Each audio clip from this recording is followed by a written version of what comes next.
প্রিয় শিক্ষার্থী, আশা করি তোমরা সবাই ভালো আছো। আমিও সৃষ্টিকর্তার কৃপায় একরূপ ভালো আছি। আজকে ক্লাসে সবাইকে শাপলা ফুলের শুভেচ্ছা। আমি কার্তিক চন্দ্র রায়, সিনিয়র সহকারী শিক্ষক, Pallabi Majedul Islam model high school, Pallabi, Dhaka 1216। আজ আমি তোমাদের সাথে নবম ও দশম শ্রেণীর হিসাব বিজ্ঞান বিষয় দশম অধ্যায় আর্থিক বিবরণের উপর একটি ক্লাস করব। এই পাঠ শেষে তোমরা শিখতে পারবে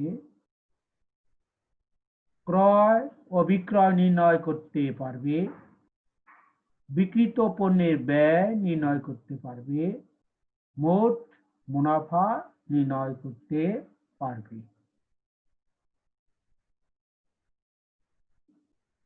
ছবিটি লক্ষ্য করো, একটি বাজারের দৃশ্য।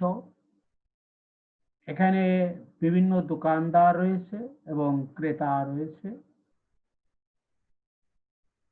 ক্রেতারা পণ্য ক্রয় করছে, বিক্রেতারা পণ্য বিক্রয় করছে। ক্রেতাদের দৃষ্টিতে এটা পণ্য ক্রয়ের একটি ছবি।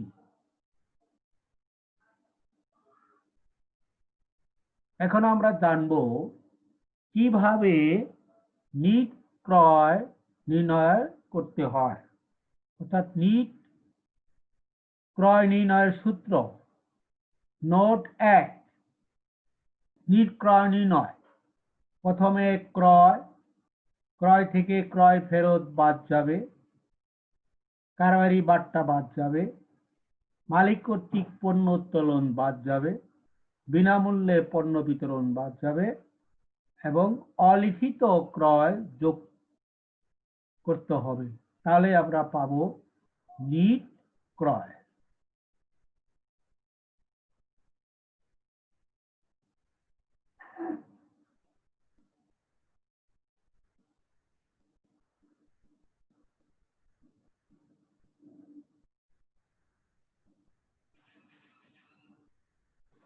তারপরে দেখো পাশাপাশি দুইটি ছবি দেওয়া আছে। একটি ছবিতে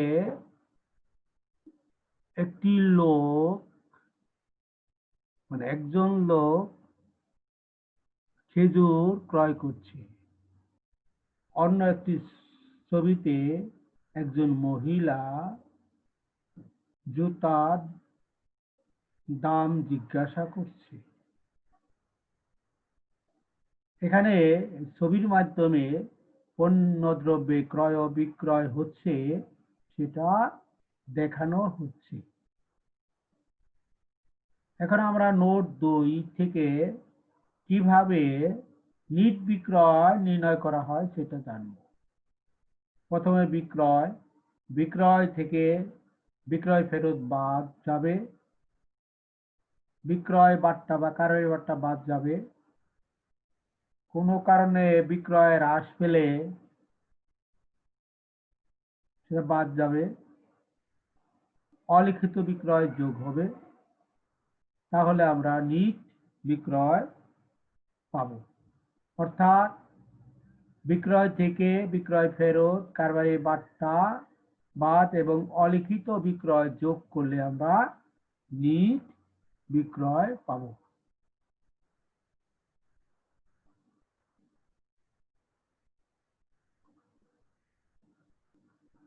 বিক্রেতারা বা ব্যবসায়ীরা লাভের আশায় পণ্য বিক্রয় করে, কিন্তু পণ্য ক্রয় করার পর পণ্য বিক্রয় করতেও কিছু খরচ হয়। তাই লাভের আশায় পণ্যের বিক্রয়ের সাথে বিক্রেতার অনেক খরচ জড়িত থাকে।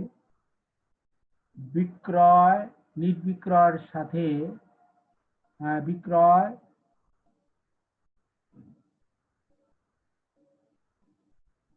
খরচ যোগ করতে হবে।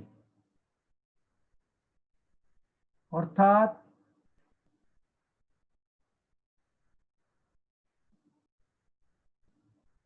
প্রথমে নির্বিক্রয় বা বিক্রিত পণ্যের ব্যয় হলে মোট লাভ পাওয়া যাবে। মোট লাভের সাথে বিক্রয় সংক্রান্ত খরচ যোগ করে আমরা নিট লাভ নির্ণয় করতে পারব।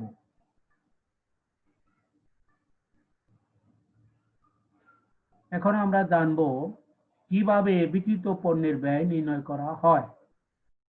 প্রথমে প্রারম্ভিক মজুত, তারপরে নিট ক্রয়, যেটা নোট 1 থেকে আমরা জানতে পেরেছি, তারপরে ক্রয় সংক্রান্ত খরচ, ক্রয় পরিবহন, আন্তঃপরিবহন বা শুধু পরিবহন, মজুরি, জাহাজ ভাড়া, ডক চার্জ, আমদানি শুল্ক, গুদাম ভাড়া, আবগারি শুল্ক, তাপ ও বিদ্যুৎ, ড্রয়িং অফিস বেতন, গ্যাস ও পানি, এগুলো যোগ করলে অর্থাৎ প্রারম্ভিক মজুত, নিট ক্রয়, ক্রয় সংক্রান্ত যাবতীয় খরচ যোগ করলে আমরা পাবো বিক্রয়যোগ্য পণ্যের ব্যয়।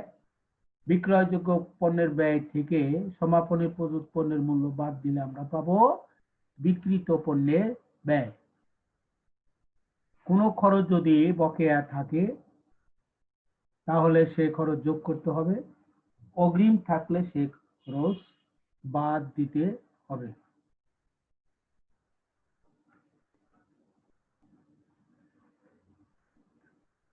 এরপর আমরা জানবো কিভাবে মোট মুনাফা নির্ণয় করা হয়। নোট 2 থেকে আমরা জেনেছি কিভাবে নিট বিক্রয় নির্ণয় করতে হয়।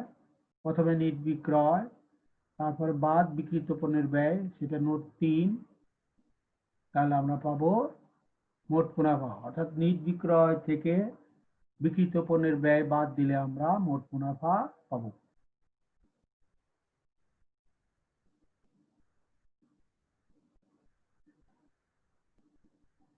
আজকে পাঠ শেষে আমরা কতটুকু বুঝতে পেরেছি বা শিখতে পেরেছি সেটা যাচাই, অর্থাৎ আজকের পাঠের মূল্যায়ন। 1, ক্রয় ও বিক্রয় থেকে কারোরই বার্তা যোগ হবে না বিয়োগ হবে? ক্রয় ও নিট ক্রয়ের মধ্যে পার্থক্য কি? নিট বিক্রয় কিভাবে পাবো?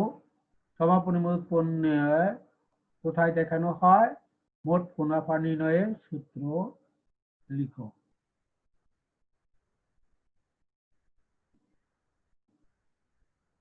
এরপরে তোমাদের একটা একক কাজ বা দলগত কাজ, যেভাবেই করো কাজটি করবে। এখানে একটি দেওয়া মিল দেওয়া আছে, দেওয়া মিলের তারিখ 31 ডিসেম্বর 2018, বিবরণ টাকা, পণ্য ক্রয় 20,000 টাকা, পণ্য বিক্রয় 2 লক্ষ টাকা, ব্যবসায়িক বার্তা 3,000 টাকা, আন্ত ফেরত 5,000 টাকা, বহি ফেরত 2,000 টাকা, বিজ্ঞাপন 10,000 টাকা, বিদ্যুৎ বিল প্রদান 6,000 টাকা, আসবাবপত্র 5 লক্ষ টাকা, পরিবহন খরচ 1,000 টাকা, দেনাদার 25,000 টাকা, পাওনাদার 30,000 টাকা, প্রারম্ভিক মজুত পণ্য 15,000 টাকা, মজুরি 5,000 টাকা, অন্যান্য তথ্য সমাপনী হাতে নগদ 10,000 টাকা, বাকিতে পণ্য ক্রয় ও বিক্রয় যথাক্রমে 4,000 টাকা ও 6,000 টাকা যা হিসাবভুক্ত করা হয়নি, মালিক কর্তৃক পণ্য উত্তোলন 2,000 টাকা। করণীয়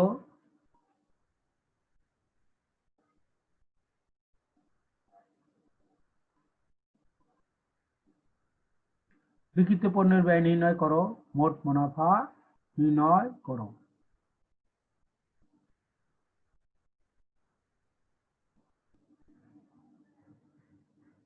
কোনো ব্যর্থতা থেকে শিক্ষা গ্রহণ করলে তা তোমার কোনো ব্যর্থতা নয়।